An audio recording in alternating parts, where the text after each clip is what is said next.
All right, I picked up my Cricut EasyPress 2 from Michael's. It was on sale. Ordinarily $119, I believe. It was on sale for $79. I wanted to get one, not because I'm going to be making my t-shirts, because I like to do more print on demand t-shirts, and that way I don't need to have inventory. But what I want to use this for is when I'm making my wristlets and wallets, I can do press instead of using the iron all the time. I can do a whole bunch, I can lay a lot more in there and then just press those and crease them that way. So that's what I was really wanting to use this for. And maybe making labels for the products, I'm not sure, instead of using the iron. Well, we'll find out about that. But anyway, so that's kind of what I wanted to do. And then, of course, just to make some gifts for family members and maybe something special they want to make and they don't want to order it from my Etsy shop, I can just make it for them as a gift. This is a 9x9, it says, so it's a smaller one, which is, I don't have a lot of, I have a huge office / craft room. If you've seen my tour videos, which I'll link below once I have those published. I have some construction ones, remodeling ones that I can link to as well. But in my office is a 20 by 25. So it's a big space, but it's all taken up already before I decided to buy this. And then I also bought a Cricut Maker 4, which we'll unbox together. So this is called the Cricut EasyPress. And let's find out. Let's see. It says iron-on success in 60 seconds or less. No guesswork, flawless transfers, lasting results. New, gets hotter, heats faster. So I don't know much. I've never used a Cricut.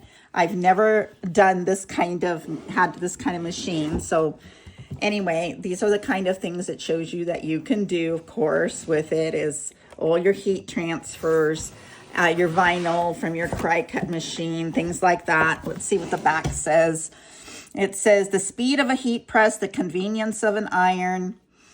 And this is like, my iron cost me $229, I believe, which I'll link below, but it's a steam iron. And so you do need that for sewing. So I can't always use the heat press, obviously. It says precise control up to 400 degrees. Wider heat range, handles more iron-on applications.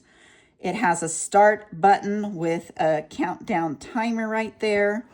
Super fast heat up time, it says. Set exact temperature with digital controls, which are right there. Comfortable handle. Advanced heat plate design. Dry, even heat. So if you have to use steam, you still need a steam iron. Ceramic coating, flawless transfers, streamlined safety base, keeps Cricut in a protected resting position.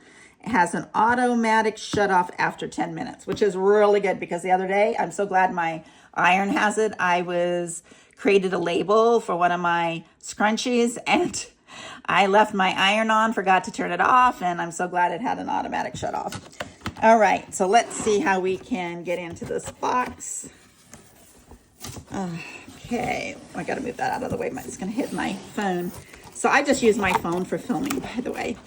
So it's on a stand. Let's do this, it says. So let's look at this real quick. It has a little Cricut sticker on there. I did not buy a warranty with it. So here's your registered. So I need to remember to do that, which I always forget. And then EasyPress 2 gives you the instructions, I guess. So it's going to be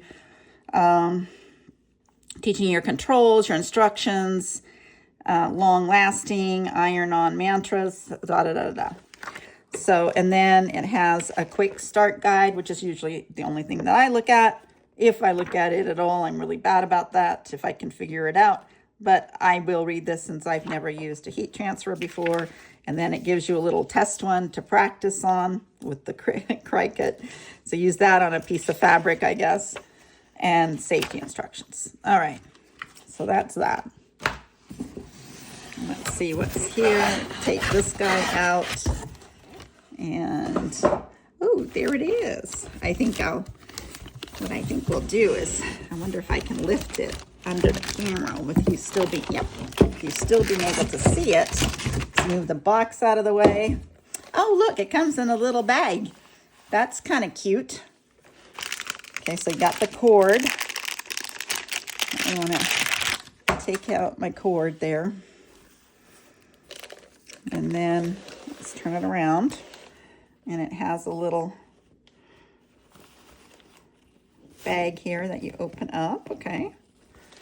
And we take it out of, I guess that's like if you're bringing it to a market and you're gonna, this is a great idea. If you're gonna do shirts at a market, you could do that. And then it sets on this plate right here. And I guess we turn it around this way. And actually, let me just use a little razor that's not for, where's my razor? My Dollar Tree thingy. I didn't want to use my sewing scissors.